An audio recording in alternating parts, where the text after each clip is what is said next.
dentro da geografia da saúde, não são todas as abordagens que necessitam passar pela representação cartográfica, né?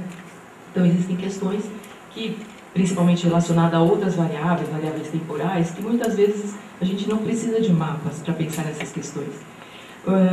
Mas, mesmo quando a gente não faz mapas, né, os mapas estão na cabeça do geógrafo. Não dá para a gente pensar numa questão de saúde quando você está preocupado com o lugar sem pensar no mapa. Então, o mapa, mesmo quando ele não está presente, ele está na cabeça. Porque o lugar para a gente faz a diferença. Então, a geografia é aquela ciência que se preocupa exatamente com a questão, com o lugar. Então, o lugar afetando a saúde da população e a saúde da população, de certa forma, também afetando a economia ou o desenvolvimento do lugar, né? E os mapas, então, portanto, o mapa não é obrigatório na geografia da saúde, mas ele é muito bem-vindo para pensar algumas questões. Eles são representações que, ao mesmo tempo, iluminam algumas questões e, ao mesmo tempo, escondem. Por quê? Porque a gente não consegue representar, é impossível captar toda a complexidade e fazer essa representação no mapa. E não seria possível fazer em 1 milhão de mapas, porque a gente tem interações entre variáveis que não são possíveis de serem representadas visualmente, né? A gente ainda não conseguiu resolver isso. E toda vez que a gente assume mapear alguma coisa, né, uma variável que a gente considera importante de ser representada, a gente assume também junto uma série de mentirinhas, ou aquelas mentiras que Momonier comenta, como a white lies, né, que são inerentes à cartografia. Então, passam lá pela escolha de uma projeção cartográfica que já tem uma série de deformações, ou a gente tem que assumir a melhor projeção para um determinado local. A gente passa pela necessidade de definir uma escala de análise, e aí a gente, quando vê um fenômeno numa escala, pode não ver em outra. Enfim, você tem a limitação do próprio número de variáveis que a gente consegue representar de forma a comunicar com eficiência num único mapa. Então, eu não posso colocar muitas variáveis no mesmo mapa. A gente tem uma série de limitações cartográficas. Além dessas limitações, a gente tem que ter outras limitações inerentes à abordagem que a gente faz em geografia da saúde quando utiliza mapa. Então, normalmente a gente agrega os dados, então a gente utiliza uma abordagem ecológica, por exemplo, onde a gente assume que tem um problema da falácia ecológica. Um outro problema é a questão da unidade de área modificável, né, que a gente não tem muito como resolver, né, mas a gente tem que assumir que essas são limitações importantes, né. O mapa é sempre uma redução, uma simplificação da realidade, mas, né, eu sou entusiasta da cartografia na geografia da saúde, né, é por isso que eu estou aqui, não é para falar das limitações, mas é para dizer que, apesar de todas essas limitações, o mapa tem um papel fundamental, né? Por quê? Porque ele tem ajudado no raciocínio espacial. Então, é isso que o geógrafo faz quando faz mapas. Na verdade, a gente está procurando entender uma questão de saúde que está relacionada a esse raciocínio espacial, e que a gente procura, na verdade, né, voltando lá para a questão do método científico, a gente usa mapas procurando o que a ciência a gente procura identificar, elaborar hipóteses e teorias a partir de padrões, num conjunto de dados. Então, o que a gente faz quando faz um mapa é olhar para esse mapa, principalmente de taxas de doenças, é olhar para o mapa e tentar verificar qual o padrão, e essa doença apresenta um padrão espacial, ela ocorre de forma aleatória ou não, né? E o mapa ajuda a gente a responder isso. Então, eu acho que a função nobre do mapa é permitir esse raciocínio e essa identificação de padrões. Então, a gente poderia dizer que dentro desse raciocínio, que segue uma lógica, a gente tem um método, que é um método de análise de dados espaciais, né? Onde a cartografia ela vai entrar numa ponta desse método, né? Então, esse método vai envolver uma análise exploratória dos dados, onde vou gerar uma série de dados para tentar encontrar esses padrões. Quando eu encontro esses padrões, eu posso comunicar esses padrões por meio de representação cartográfica. E num terceiro componente seria a modelagem espacial. Então, além de encontrar um padrão de uma taxa, por exemplo, eu quero verificar se existem outros supostos fatores de risco ou outros fenômenos que me interessam, outras variáveis que me interessam, e verificar se existe uma coincidência espacial, uma associação espacial entre esses mapas, né? Muitas vezes a gente usa métodos então, aí, que vão para análise de regressão, passando pela regressão espacial, econometria, etc., tentando verificar essa associação. Então, tudo isso faz parte, né, de um método mais amplo.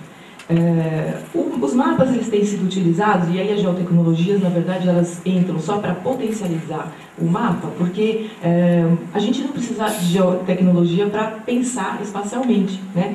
E dão base para falar isso os mapas que foram elaborados desde 1670 para pensar estratégias de contenção da peste, por exemplo, na Itália, que de 1670 já tinham mapas muito antes do desenvolvimento da estatística ou de técnicas de cartografia temática, já tentavam mostrar para a gente, já eram utilizados para o raciocínio. E depois a gente passa por outros mapas clássicos, o caso de Cólera em Londres, né, onde não tinha já tecnologia, mas o raciocínio espacial estava lá, né? Bom,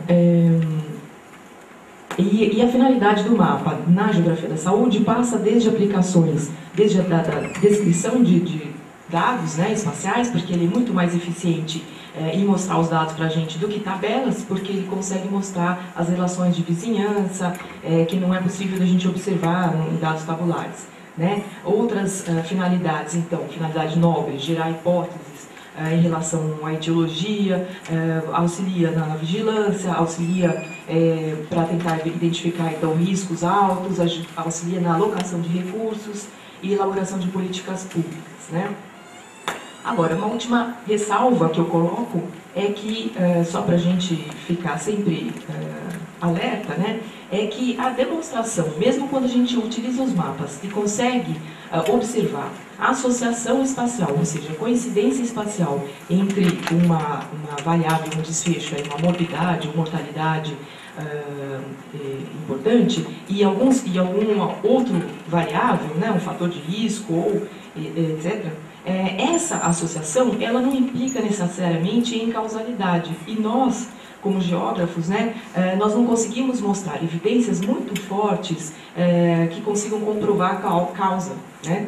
E aí a gente tem que se aproximar ou complementar, né, com métodos e princípios da epidemiologia, porque evidências mais fortes só poderiam ser obtidas a partir de experimentos e que talvez fugissem à capacidade do geógrafo ou ao nosso campo, né? Então, evidências diretas não são de causalidade, não são observadas por meio de mapas, sim, às vezes no laboratório ou por outros experimentos, né? Então, na verdade, eu gostaria de ressaltar que a função do mapa na formulação de hipóteses e lembrar dessas limitações, né, que ficam com uma ressalva, mas sem dúvida alguma é o nosso principal instrumento de raciocínio espacial. Então, esse seria para mim a importância do tema. Na verdade, a gente tem muitos problemas para serem resolvidos e que ainda os sistemas de informações geográficas não conseguem dar conta.